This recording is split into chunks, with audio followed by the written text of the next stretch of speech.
14వ అధ్యాయం 6వ వచనం చదువుకున్నాం. యేసు నేనే మార్గమును సత్యమును జీవమును, నా ద్వారానే తప్ప ఎవడిలో తండ్రి వద్దకు రావడు. దేవుడి చిన్న వాక్యం దీవించును గాక.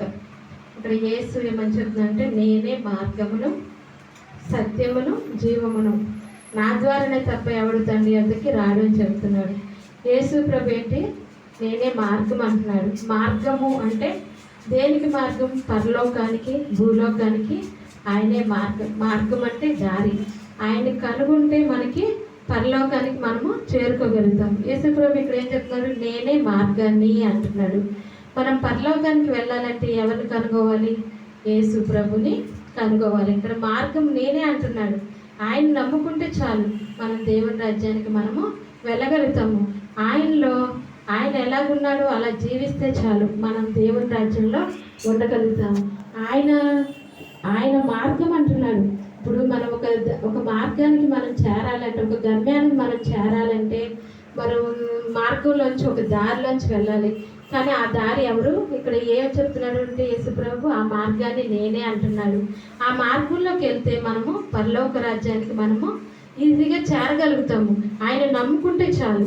ఆయనే సత్యం అంటున్నాడు. ఆయన ఏముంది? సత్యం ఉంది. ఆయన అబద్ధములు ఆడేవాడు కాదు. ఆయన నమ్ముకుంటే మనలో సత్యం ఉంటుంది. ఆయన సత్యవంతుడు, యథార్థవంతుడు, న్యాయవంతుడు, నీతివంతుడు. ఆయన మాట చెప్పాడంటే మాట అన్నిటి కూడా తప్పేవాడు కాదు. ఆయన మాట్లాడే దేవుడు కూడా. ఆయన ఇక్కడ ఏమంటున్నాడు? మార్గాన్ని నేనే, సత్యాన్ని నేనే, జీవాన్ని కూడా నేనే అంటున్నాడు. ఆయనలో ఏముంది? జీవం ఉంది, సత్యం ఉంది, జీవము కూడా ఆయనలో ఉంది. జీవం ఉంటేనే ఏ మనిషి అయినా బ్రతకగలుగుతాడు. కానీ మనలో యేసుప్రభు ఉంటే మనలో జీవం ఉంటుంది. మనం పరలోక రాజ్యానికి మనము వారసులుగా చేరతాము. మనము ఈ పరలోకము నరకము ఉంది. మరి రెండు మార్గాలు, మరి ఈ లోకంలో మనం చనిపోయిన తర్వాత రెండు మార్గాలు ఉన్నాయి. ఒకటి పరలోకం, ఒకటి నరకం. మనం యేసుప్రభుని నమ్ముకుంటే మనం పరలోకాన్ని చేరతాం. ఆ నరకంలో అంటే అగ్ని ఆరదు, పురుగు చావదు, మండుతున్న అగ్ని. అక్కడ ఏడుపు ఉంటుంది, పండ్లు కొరుకుడు ఉంటుంది, మరి పురుగులు ఉంటాయి, మరి అన్నీ ఉంటాయి. మరి అక్కడ ఆ దారిలో మరి మనం వెళ్ళటం కూడా చాలా ఇబ్బందికరమైన మార్గం. నరకం అగ్నితో కాలి ఉంటుంది. అగ్ని ఎల్లప్పుడూ అగ్ని ఉంటుంది. మనము యేసుప్రభు మార్గంలోకి వెళ్ళామనుకో, మనం ఎక్కడికి వెళ్తాం? దేవుని రాజ్యానికి మనము చేరగలుగుతాము. రెండు దారులు. ఏ దారి కావాలో మరి దేవుడు నిన్నే అడుగుతున్నాడు. ఒకటి పరలోకం, ఒకటి పాతాళం. నువ్వు యేసుప్రభుని నమ్ముకొని ఆయనలో జీవిస్తే పరలోకాన్ని చేరగలుగుతావు.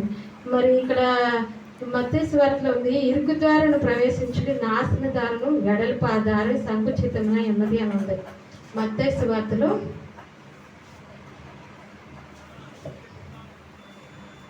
7వ అధ్యాయం 13వ వచనం ఉంది.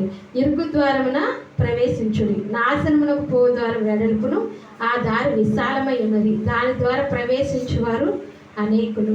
జీవమునకు పో ద్వారం ఇరుకును, ఆ దారి సంకుచితమై ఉన్నది, దానికి అనుగుణవారు కొందరే అని చెప్తున్నారు.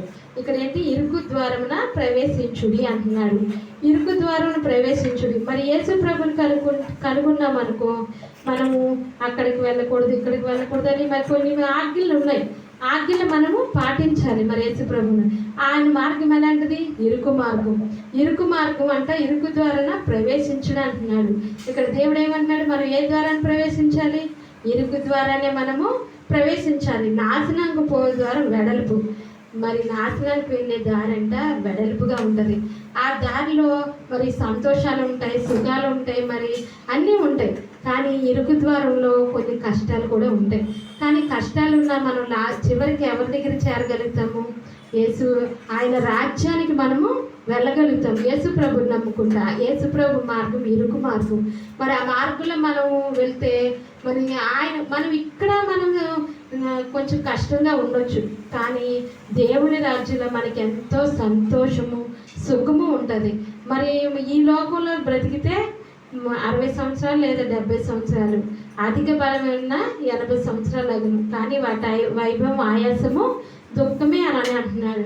మరి మనము ఈ లోకంలో జీవించేది కొంతకాలమే, కానీ ఇక్కడ జీవించిన తర్వాత మనము పరలోకానికి వెళ్ళాలా, నరకానికి వెళ్ళాలి, ఇక్కడే మనం నిర్ణయించుకోవాలి. ఒకటి పరలోకం, ఒకటి పాతాళం. మనం కొన్నాళ్ళు జీవిస్తాం, కానీ ఇక్కడ సంతోషంగా మనం విలాసంగా మనం జీవించామనుకో, అక్కడికి వెళ్ళిన తర్వాత మనం నరకానికి పాత్రలు అవుతాం. అక్కడ నరకంలో అగ్ని ఆరదు, పురుగు చావదు. మండుతున్న అగ్ని అంటే అగ్ని ఆగు, అంటే అగ్ని అసలు ఆరిపోదు, అలా వెలుగుతూనే ఉంటుంది. మనం కొంచెం కాలిపోతేనే మనం ఎంతో బాధపడుతూ ఉంటాం.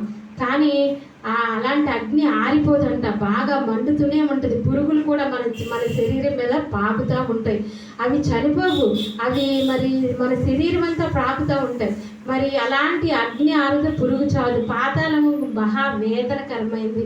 కానీ ఈ లోకంలో మనం సంతోషంగా జీవించి, దేవుడు వద్దు నాకు, యేసుప్రభు వద్దు నాకు, ఈ లోకం ఉంటే చాలా అని అనుకుంటే కానీ మనం ఏమవుతాం, నరకానికి పాత్రలు అవుతాం. అది యేసుప్రభుని నమ్ముకుంటే మనం నిత్య రాజ్యానికి మనము వారసులం అవుతాము. అయితే నాశనం ద్వారా వెడల్పు ఆ దారి విశాలమైన దాని ద్వారా ప్రవేశించేవారు అనేకులంట.